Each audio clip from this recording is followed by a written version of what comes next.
Have you ever stopped and realized that almost everything we do every day is completely ridiculous? We sign contracts we never read, set alarms we never obey, open the fridge knowing nothing has changed. And somehow, we've all agreed this is normal. Welcome back to the channel. This is Quietly Observing.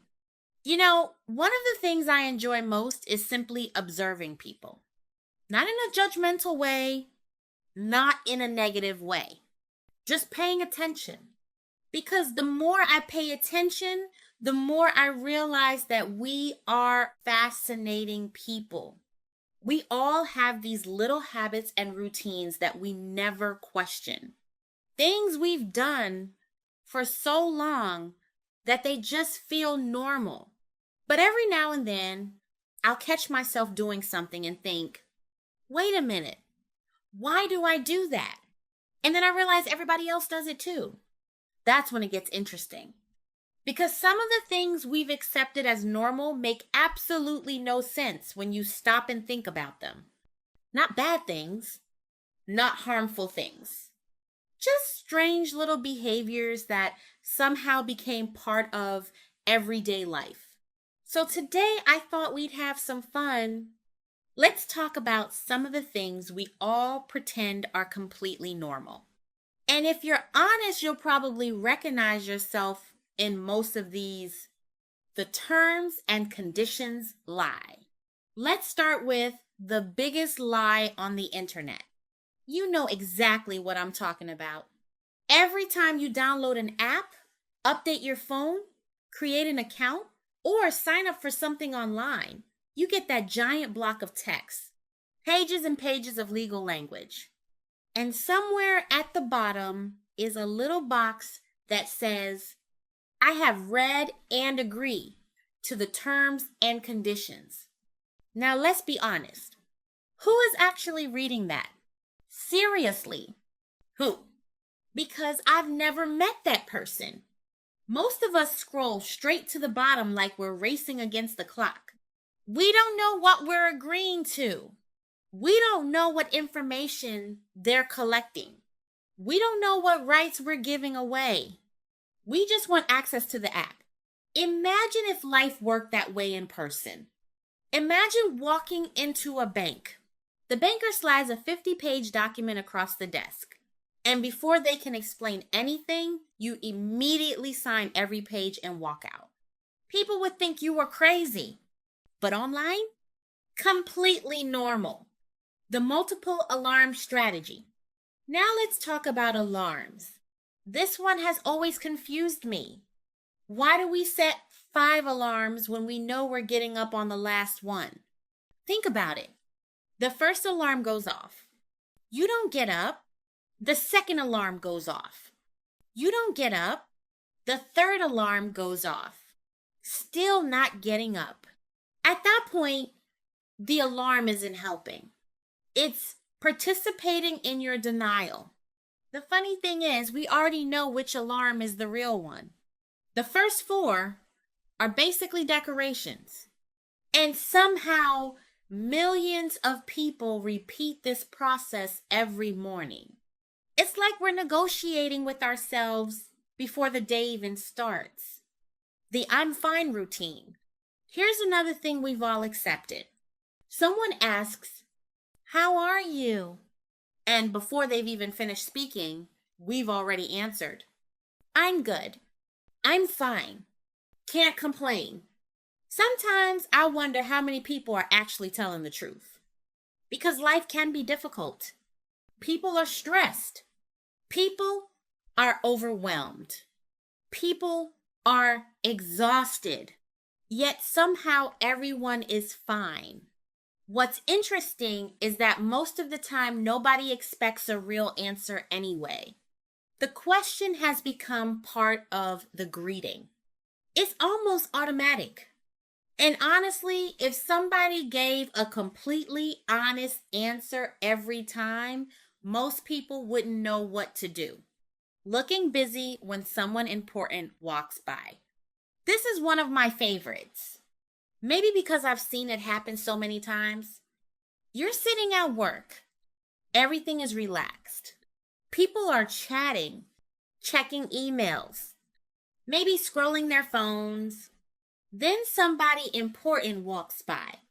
A supervisor, a manager, a boss. And suddenly everyone becomes employee of the month. Typing starts immediately. Folders appear out of nowhere. People begin walking faster. Faces become serious. It's amazing. The transformation happens in seconds. We've all seen it. And if we're honest, most of us have done it too. Practicing conversations that never happen. This might be one of the strangest things humans do. We rehearse conversations, entire conversations, sometimes arguments, sometimes difficult discussions, sometimes situations that will probably never happen. And in our heads, we always sound brilliant. We have the perfect response, the perfect comeback, the perfect explanation. Everything goes exactly according to plan. Then real life shows up, and the conversation lasts 30 seconds. Nothing we rehearse gets used. But somehow we still spend hours preparing for conversations that never happen, pretending we didn't see someone. Let's talk about one of the most awkward moments in adult life. You see someone you know, not a close friend, not a stranger, somewhere in the middle. You make eye contact. Now both of you have decisions to make. Do you wave? Do you smile? Do you stop and talk? Or do you both pretend you didn't see each other? It's amazing how quickly people suddenly become interested in their phones. We've all mastered the art of looking busy when we need an escape route. Reading a text and forgetting to reply. Technology has created a brand new type of guilt. You open a message, you read it, you fully intend to respond. Then something happens. A phone call, a meeting, a distraction, life. Hours pass. Then suddenly you remember. Now you feel guilty. The longer you wait, the more awkward it becomes. At first it's been 10 minutes, then an hour, then a day, then 3 days. Now you're debating whether it's too late to answer. And somehow this cycle repeats itself over and over again. The safe place nobody can find. Have you ever noticed that the safest place is usually the first place you'll never remember? You put something important away. Maybe cash, maybe a document, maybe jewelry. And while you're putting it away, you think, this is a great place. I'll definitely remember this. Months later, you're searching every drawer in the house, looking under cushions, checking closets, retracing your steps, trying to remember what past you was thinking. And somehow, past you left no instructions. Refreshing apps for no reason. This one feels very modern. Open the app, refresh. Nothing new. Close it, open it again, refresh. Still nothing new. 5 minutes later, refresh. Why? Honestly, I don't know. Maybe we're hoping for exciting news. Maybe we're bored. Maybe we've trained ourselves to expect constant updates. Whatever the reason, many of us do it every day.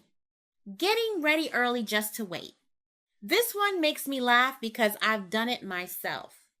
You have somewhere to go. You get dressed. You're ready ahead of time. Everything is done. Then you sit down. and wait and wait and wait. You could have stayed in your comfortable clothes a little longer. You could have finished getting ready later. But instead, you're fully prepared and doing absolutely nothing until it's time to leave. Somehow that feels completely normal. One more episode. Let's talk about the greatest lie in streaming history. Just one more episode. Nobody means one. Nobody. Not really. Because if the episode ends on a cliffhanger, you're watching another one. Then another. Then another. Before you know it, it's midnight. And you're promising yourself that tomorrow you'll be more responsible.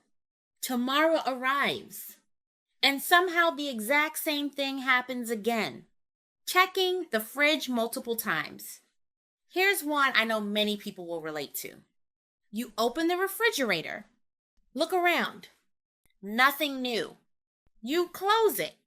10 minutes later, you open it again. As if a full meal might have magically appeared while the door was closed. The funny thing is, you already know what's inside. You bought the groceries. You put them there. But somehow we keep checking anyway. Looking for your phone while holding your phone. I think this is one of the funniest things people do. Have you ever looked for your phone while it was in your hand? Or searched for your glasses while wearing them? It happens more often than people admit. It's one of those moments where you stop and laugh at yourself. Because for a few seconds, your brain completely disconnects from reality. Final thoughts. Maybe that's what makes people so interesting. We spend a lot of time talking about our differences, but honestly, sometimes the similarities are much more entertaining. No matter where people live, no matter their age, no matter their background, most of us share these little habits, these little quirks, these strange behaviors that somehow became part of everyday life. And maybe that's okay. Maybe that's part of being human. We're all just figuring things out while doing a bunch of weird things along the way. So now I want to hear from you. What's something people do every day that makes absolutely no sense? Leave it in the comments. Thanks for watching. And as always, keep observing.